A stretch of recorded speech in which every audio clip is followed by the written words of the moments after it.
हे everyone, good morning, Ram Ram, नमस्ते। रेखा की दुनिया में आपका स्वागत है। कैसे हैं आप लोग? आई होप सब अच्छे होंगे, खुश होंगे, स्वस्थ होंगे। तो सुबह की चाय हमने पी ली थी, झाड़ू वगैरह निकाल दी थी और आज है छुट्टी, संडे का दिन है। तो मैं यहाँ पर जो रोटी के टावल होते हैं ना, वो भिगो के रख दिए थे मैंने। उससे पहले मैंने बर्तन धो लिए थे, जो चाय वगैरह के बर्तन थे। एक आधे बर्तन जो थे ना, वो मैंने धो कर के सिंक वगैरह धो दी थी अच्छे से, और इनको भिगो कर के रख दिया था गर्म पानी में। तो इनको मैंने धो दिया, क्योंकि मैं इनको अलग जगह में रख देती हूँ, कपड़े धोने वालों में नहीं रखती हूँ, साफ़ जगह पे रख देती हूँ, फिर याद नहीं रहता है, भूल जाती हूँ।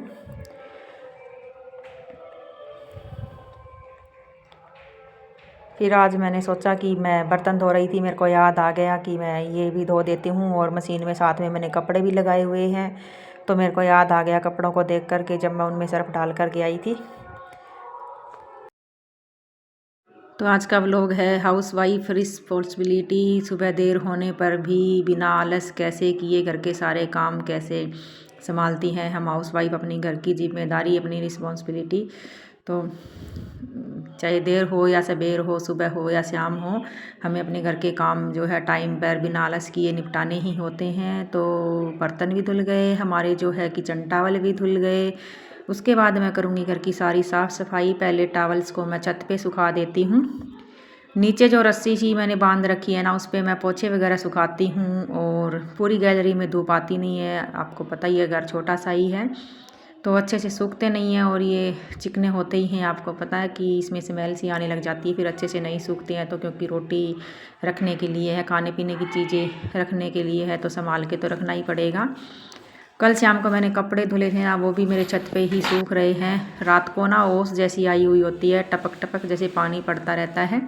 तो जब शाम को मैं कपड़े उतारने के लिए गई थी ना, तो गीले से हो रहे थे, फिर मैंने सोचा मैं छोड़ ही देती हूँ यहाँ पर। तो वैसे तो रात को बाहर कपड़े छोड़ते नहीं हैं, लेकिन मैंने कल छोड़ दिए थे, ओस आई हुई थी तो कपड़े सीले हो गए थे दोबारा से, और मेरे को उतारना याद भी नहीं रहा था कि मैं कपड़े उतार लूँ। जब खाना पीना खाने के बाद मैं जब जाल बंद करने के लिए गई ना, तब देखा मैंने कि कपड़े तो छत पे ही फैले हुए हैं, और कंबल भी छत पे ही रखा हुआ था, वो भी थोड़ा सीला सीला सा हो गया था। तो मैंने कंबल तो उठा लिया था, वहाँ से नीचे रख दिया था चारपाई पे, लेकिन कपड़े नहीं लेके आई थी। कहते हैं कि नेगेटिविटी आती है कपड़े जब बाहर छोड़ते हैं तो। वैसे कभी मैं छोड़ती नहीं हूँ, कभी कभार जब मजबूरी होती है ना, उस दिन छोड़ देती हूँ, ज़्यादा गीले होते हैं तो।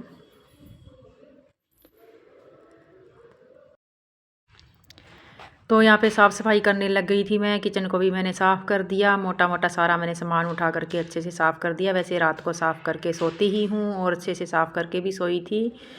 और झाड़ू भी निकाल ली थी, पहले ही गुंजन ने निकाल दी थी, कुछ मैंने निकाल दी थी। वैसे गुंजन निकाल देती है अच्छे से झाड़ू, उसको निकालनी आती है। तब मैं कपड़े वगैरह लगा रही थी मशीन में। और इन दो कमरों में ना इतनी फिनिशिंग सी नहीं है, लाइट सी नहीं होती है ना, चाहे कितनी भी लाइट जला लो, पुट्टी वगैरह के कारण इतनी शाइनिंग नहीं आती है, तो अंधेरा सा ही रहता है। और अंदर बहुत ही ज़्यादा सर्दी है, तो जूते जुराब पहन करके ही रखनी पड़ती हैं। वैसे तो रोज़ पोछा लगाते हैं ना, तो वैसे जोर इतना नहीं आता है, इतनी मुश्किल नहीं लगता है, लेकिन बालों के कारण बहुत ही ज़्यादा परेशान है। बाल तो समझ में नहीं आते, समेटते समेटते ही मैं थक जाती हूँ पोछे के अंदर। और बैठ कर के जब पोछा लगाते हैं ना, तो इतनी साफ़ सफाई से पोछा लग जाता है, इतने अच्छे से एकदम टाइल्स जो है ना चमकने लग जाती है, घर एकदम चकाचक हो जाता है। डेली पोछा लगेगा। अब तो गर्मियाँ आ गई हैं, सर्दियों में तो एक आधी बार स्किप भी कर देते थे। तो ये कंबल जो मैंने चारपाई पे डाल रखा था, और अभी सोच रही थी कि धूप में डाल के आऊँ, लेकिन कुछ देर तो अभी पोछा लगा दिया है तो गीला रहेगा कमरा। और अभी बस मैं नहा धो करके बाद में ही देखूँगी उसको, मैं छत पे डाल के आऊँगी। तो बहुत ही ज़्यादा बाल हो रखे हैं, इतने बाल झड़ते हैं ना मेरे, पूछो ही मत। और बैठ कर के पोछा लगाते लगाते ना पैरों में इतना दर्द होता है। ये मेरे को ही होता है कि सबको ही होता है, पता नहीं, आप भी प्लीज़ बताना कमेंट में। मेरे को तो इतना पैरों में दर्द होता है जैसे कि टूट के ही गिर जाएंगे, इतना दर्द हो रहा था। और इतनी कमज़ोरी आ गई है, टाइफाइड की दवाइयाँ लेते लेते 3-4 महीने हो गए हैं। 10वें महीने में मेरे को हुआ था टाइफाइड। उसकी वजह से है ना मेरे को इतनी दवाइयाँ खानी पड़ी है, इतने इंजेक्शन लगे हैं मेरे को। तो मेरे कभी भी चेहरे पे ना छाइयाँ नहीं थी, ना काले दाग धब्बे निशान थे, पर बिल्कुल ऐसे चेहरा साफ़ था। जैसा जो कलर भगवान ने दिया वो तो था ही, लेकिन ग्लो रहता था चेहरे पे, लेकिन बिल्कुल भी ग्लो नहीं है चेहरे पे, और वे निशान से हो गए हैं और छाइयाँ भी दिखने लग गई है, इतनी कमज़ोरी आ गई है। तो बताना आपको पता है तो कैल्शियम की वजह से आई है या फिर कोई और वजह है। और एक बीमारी के साथ साथ छोटी छोटी बीमारियां और तो आ ही जाती है, आपको पता ही है। दवाइयाँ लेते लेते लेते लेते तो 4-5 महीने हो गए हैं दवाइयों के ही सहारे चल रहे हैं। 2-2 3-3 टाइम दवाइयाँ लेनी पड़ती है ना, तो उसकी वजह से इतनी कमज़ोरी आ गई है, तो हाथ पैर दुखने लग जाते हैं काम करते करते। लेकिन फिर क्या करें, हमारी ये जिम्मेदारी है। एक हाउसवाइफ जो है ना बिना काम किए बिना नहीं रह सकती है, क्योंकि उसको घर संभालना होता है, घर के काम जो है संभालने होते हैं, बच्चों की जिम्मेदारी, घर के कामों की और जिम्मेदारी। कितनी देर भी हम बैठ सकते हैं, अगर बैठेंगे तो भी 10 काम याद आ जाएंगे और 10 काम और फैल जाएंगे। तो अंदर मैंने पोछा लगा दिया, अभी गैलरी में लगाऊंगी। और अंदर बहुत ही सर्दी है हमारे यहाँ पे अभी। वैसे तो धूप अच्छी खासी निकलती है, गर्मियाँ सी आ गई है। तो होली के नज़दीक तो गर्मी आ ही जाती है, लोग ठंडे पानी से होली खेलते हैं, लेकिन मेरे को तो अभी सर्दी लगती है, अंदर ही अंदर इतनी सर्दी लगती है कि पूछो ही मत। बस पूरा दिन जूते स्वेटर में डाल के रखती हूँ।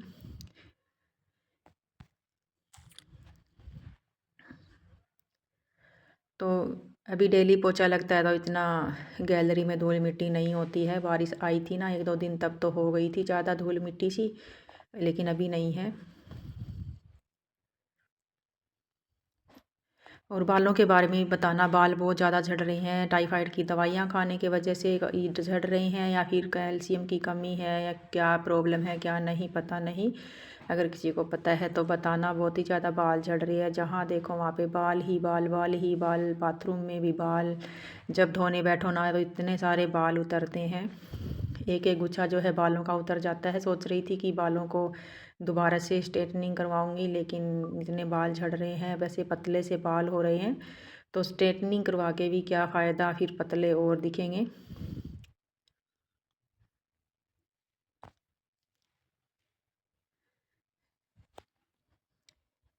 और वो तेल भी मैंने मंगवाया था जिससे बाल हमारे बढ़ते हैं, लेकिन क्या पता आराम आएगा कि नहीं। वैसे थोड़े से बढ़ तो गए थे बाल, लेकिन इतने झड़ते हैं कि पूछो ही मत।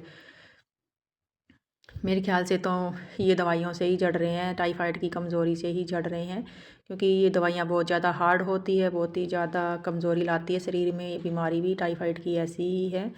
पोछा वगैरह मेरा सारा लग चुका था, कपड़े मैंने धुलने के लिए लगा ही रखे हैं, और अभी मैं जाऊँगी नहाने। पूरी बाल्टी जो है मैंने भर ली है, आज मैंने बाल भी धोने हैं। नहा करके मैं आ गई थी, और बाल जब धोती हूँ ना उस दिन मेरे को बहुत ही ज़्यादा ठंडी सी लगती है।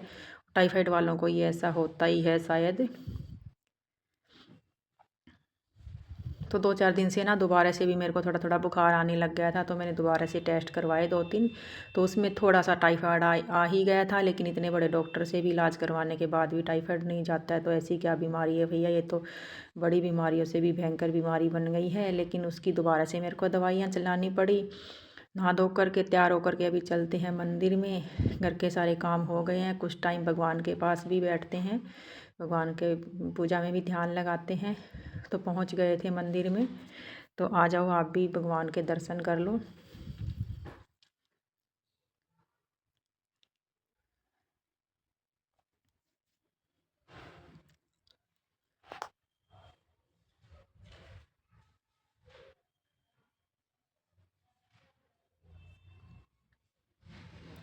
तो आप लोगों से एक रिक्वेस्ट है कि आप प्लीज़ वीडियो को लाइक कर दिया करो, और छोटा सा प्यारा सा कमेंट भी ज़रूर छोड़ दिया करो, कमेंट ज़रूर छोड़ दिया करो। जितने लोग मेरी वीडियो देखते हैं ना, प्लीज़ एक एक कमेंट सभी लोग किया करो, भले ही छोटा सा कर दिया करो, और सभी लोग लाइक कर दिया करो। जो भी मेरे भाई बहन चैनल पे नए आते हैं ना, तो चैनल को सब्सक्राइब किए बिना मत जाना। तो चलो भगवान पे जल चढ़ा लेते हैं सभी को। श्री शिवाय नमस्तुभ्यम, हर हर महादेव।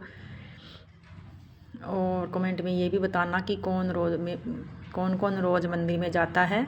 मैं तो रोज़ आती हूँ, कभी कभी स्किप हो जाता है ना, तो मैं शाम को ज़रूर आती हूँ 4 या 5 बजे के बाद। कभी कभी सुबह ऐसे होता है कि सिर में दर्द हो गया, लेट बच्चों को स्कूल में भेजने के बाद सो गई, या फिर बुखार था, नहा नहीं पाई थी, इस वजह से बस भले ही। नहीं तो मैं डेली आती हूँ रूटीन से।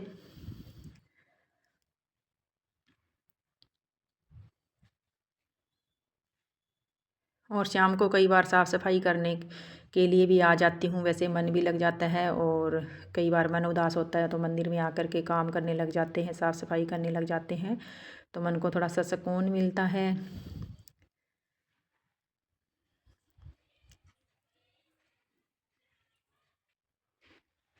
तो घर पे आने के बाद हमने खाना बनाया, उसके बाद मैंने खाना खाया और कुछ टाइम धूप में बैठ गई थी। फिर याद आया था कि कपड़े जो धुल गए हैं वो भी सुखा करके छत पे आने हैं। कल वाले कपड़े जो है मैं वो अभी उतार रही हूँ। और बिल्कुल ऐसे कपड़े सूख गए थे, करारे से हो गए थे, बिल्कुल जैसे प्रेस करते ना वैसी स्मेल आ रही थी। अच्छे से सूख गए ना तो फिर स्मेल नहीं आएगी, जैसे सीलन की स्मेल हो जाती है ना, वो नहीं आएगी। तो अभी इनको समेटने में भी आसानी होगी।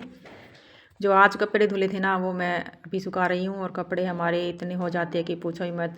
बच्चे स्कूल में डाल के जाते हैं वो वाले, घर पे आके डालते हैं वो वाले, और मेरे भी रोज़ का 1-2 सूट हो ही जाता है। छोटे छोटे कपड़े और भी हो जाते हैं, स्वेटर शॉल कुछ ना कुछ।